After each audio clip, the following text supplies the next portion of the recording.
Kwa hiyo hapa msumari inaendeshwa hivi, nadhani kama unavyoona. Hii ina batani mbili. Na batani mbili ambapo kuna hii. Alafu kuna hii hapa chini. Kama unavyoiona hii hapa chini.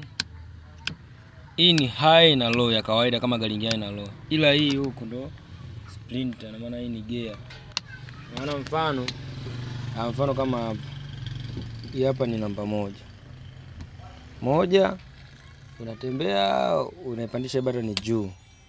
Kwa maana ukikanyaga clutch inakuwa ni 2. Unashusha batani, unaenda sehemu ambayo ilikuwa ndo namba ngapi? Ilikuwa ndo namba 2 kama unavyoona.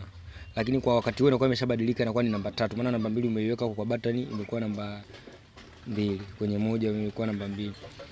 Ukienda hapo ina maana inabadilika kwa namba 3, ukiminya batani juu kanyaga clutch inakuwa namba 4.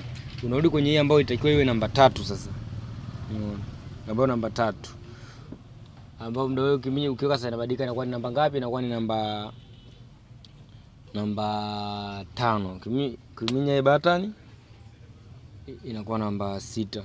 Unaona? Kwa hiyo hapa ni tuseme inaingia gia 2, yani kwenye 1 na kuna 2 hapo kwenye 2, yani gia ni 2. Unaona? Kwenye 1 yani kila gia ina maana 1 ina gia yake, 1 na 2 yake, 2 na gia yake, yani kila gia ina nani. Unaona hapa umechelewa kuna 1, ndio maana umechelewa kuna 1, kuna 2, kuna 3, kuna 4, kuna 5, kuna 6. Ngoni hivyo bigi.